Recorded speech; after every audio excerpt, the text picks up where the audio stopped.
Morning po, Sir Ligtas po sa Ligtas Kaalaman. So, andito po ako ngayon sa aming grip po na ginagamit namin sa pang-araw-araw po naming pagkuha ng tubig.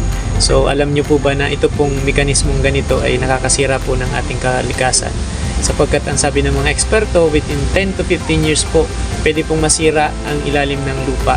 So, alam naman po natin na sa kakulangan ng tubig, marami po ang nagpapatayo ng ganitong Jigmatic or yung gripo po sa kanilang mga lugar, sapagkat napakabilis lang po at murang-mura at hindi ka po gagastos ng napakalaki kapag meron ka na nito.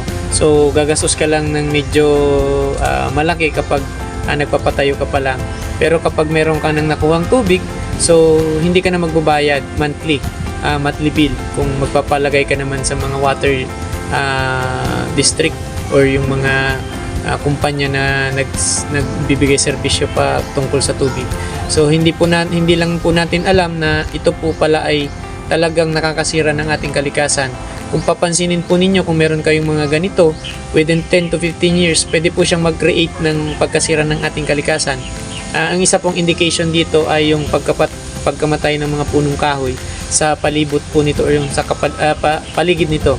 Ang isa din pong indication na nagkakaroon ng soil erosion po is kung maulan or sobrang lakas po ng ulan, nagki-create po siya ng kulay brown na tubig sa kanya, or lumalabo po yung tubig na lumalabas galing sa ilalim. So indication po yun na nagkakaroon po ng soil erosion. So ang sabi pa po ng mga eksperto, dahil sa mga teknolohiyang makabago ngayon, meron din po ako nandito yung aking water pump. Ito po ay napakalakas, 1.5 horsepower po siya. So kung isipin po natin, doon po sa Jigmatic na mano-mano, siguro hindi po natin masasabi na mabilisan yung pag-extract ng tubig, pero po ito per second, siguro pwede ka pong makapuno ka agad ng isang balding tubig within 1 minute lang po. So yan po ay pwedeng makasira sa ating kalikasan. So ang mga indication nga po niyan ay yung namamatay yung mga punong kahoy sa kapaligiran nito.